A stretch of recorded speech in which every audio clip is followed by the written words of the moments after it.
Assalamualaikum warahmatullahi wabarakatuh. Sebelumnya perkenalkan, saya Ahmad Nafis Setiawan, NIM 1120096 dari kelas HKIC semester 4. Pada kesempatan kali ini, izinkan saya untuk memberikan jawaban guna memenuhi tugas UAS mata kuliah Hukum Pidana dosen pengampu Bapak Mikdam Yusria. Pertanyaan yang pertama yaitu terkait bagaimana cara menganalisis perbuatan seseorang menggunakan ilmu hukum pidana material dengan baik sesuai syarat dan konsekuensi atas perbuatannya sehingga dapat memenuhi aturan yang berlaku di Indonesia. Menjawab persoalan ini perlu ada beberapa hal yang kita garis bawahi. Di antaranya yang pertama yaitu terkait analisis perbuatan seseorang dengan ilmu hukum pidana material. Yang kedua sesuai dengan syarat, dan yang ketiga yaitu konsekuensi atas perbuatan yang dia lakukan. Jawaban saya terkait persoalan ini yaitu sebenarnya dasar penentuan perbuatan pidana itu dapat kita klasifikasikan menjadi beberapa aspek. Di antaranya yaitu ada asas legalitas yang di dalamnya mengatur waktu dan tempat kejadian. Dijelaskan, tidak ada sesuatu perbuatan itu dapat dipidana kecuali atas kekuatan aturan pidana dalam perundang-undangan yang telah ada sebelum perbuatan tersebut dilakukan. Jadi maksudnya tidak ada delik dan hukuman apapun tanpa suatu peraturan yang lebih dulu menyebutkan bahwasannya perbuatan itu sebagai hukum delik yang mengandung suatu hukuman atas delik tersebut.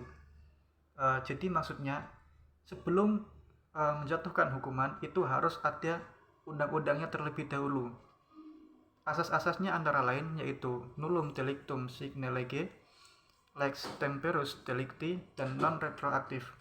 Adapun tujuan asas ini yaitu memastikan apakah sudah ada ancaman, mampu bertanggung jawab, sudah dewasa, sudah daluarsa waktu, dan dalam keadaan tertangkap tangan.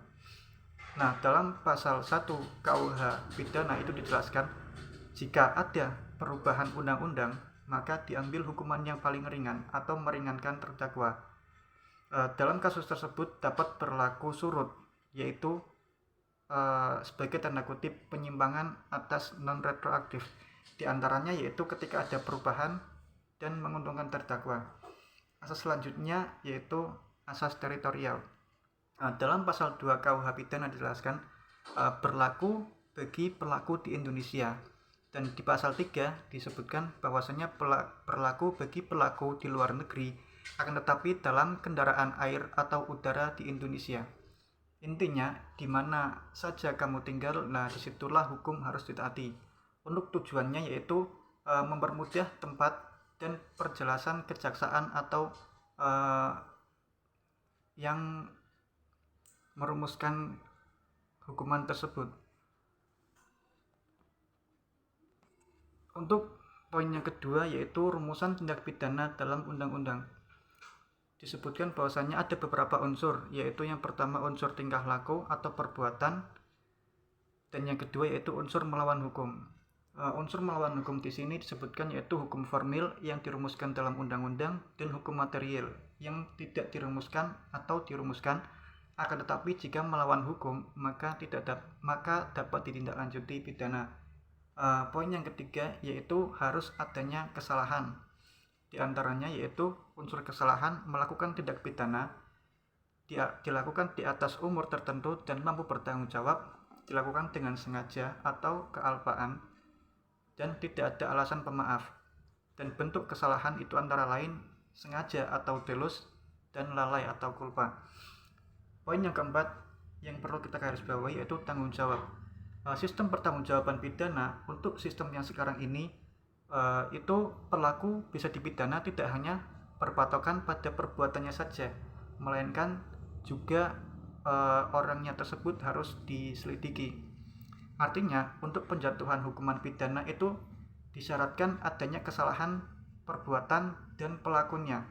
Untuk cara menentukan pertanggungjawaban pidana tersebut telah dijelaskan dalam pasal 44 KUH pidana. Barang siapa yang melakukan perbuatan yang tidak dapat dipertanggungjawabkan kepadanya disebabkan karena kejiwaannya cacat dan tumbuhnya atau terganggunya karena penyakit, maka dia tidak dapat dipidana. Untuk yang kelima yaitu asas kausalitas atau hubungan antara sebab dan akibat terjadinya tindak pidana. Nah, jadi dari runtutan yang telah saya sebutkan tadi, itu merupakan sebuah langkah-langkah untuk menentukan perbuatan tindak pidana.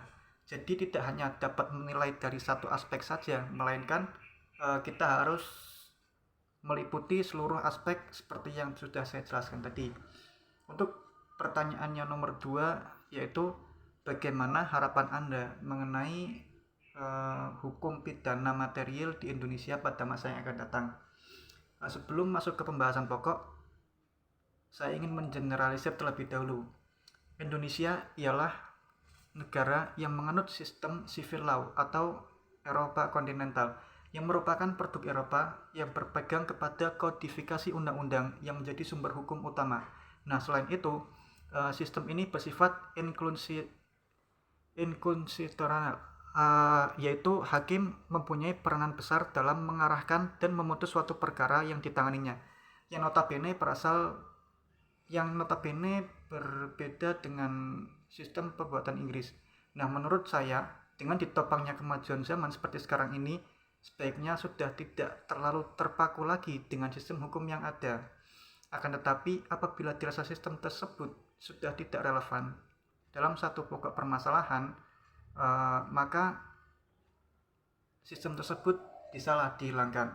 Saya harap semoga untuk kedepannya sistem hukum yang ada di Indonesia, bahkan di dunia, itu sudah tidak ada dikotomi lagi antara prinsip hukum tersebut supaya lebih bersifat fleksibel.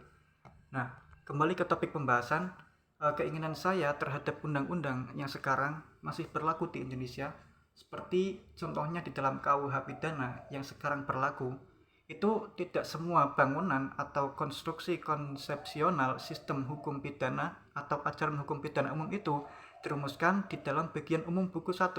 Materi yang tidak dirumuskan secara eksplisit dalam buku 1 KUH pidana antara lain yaitu ketentuan mengenai tujuan dan pedoman pemindahan, terus pengertian atau hakikat tindak pidana, sifat melawan hukum, diantaranya termasuk tiada pertanggungjawaban pidana tanpa sifat melawan hukum.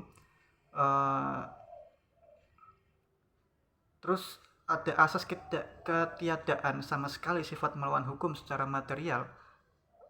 Selanjutnya ada lagi masalah kesalahan atau pertanggungjawaban pidana, termasuk diantaranya yaitu asas pidana tanpa kesalahan, terus error, kesalahan, kesesatan atau pertanggungjawaban korporasi dan lain-lain. Walaupun ajaran umum atau konstruksi konsepsional yang umum itu tidak ada dalam KUH pidana, akan tetapi semua itu ada di dalam pelajaran ilmu hukum pidana dan umumnya diajarkan kepada mahasiswa hukum, seperti contohnya kami.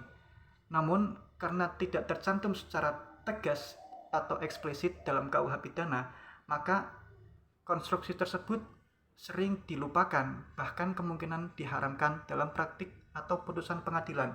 Nah, demikian pula dengan masalah tujuan dan pedoman pemindahan yang kemungkinan itu dilupakan atau diabaikan karena tidak hanya perumusan secara eksplisit dalam KUH pidana, padahal apabila dilihat dari sudut pandang sistem, posisi tujuan pemindahan itu sangatlah sentral dan fundamental. Tujuan pemindahan ini merupakan jiwa, roh, dan spirit dari sistem pemindahan, pemidanaan. Ya, mungkin cukup sekian yang dapat saya sampaikan. Kurang lebihnya mohon dimaafkan karena kekurangan saya dalam menyampaikan materi. Wassalamualaikum warahmatullahi wabarakatuh.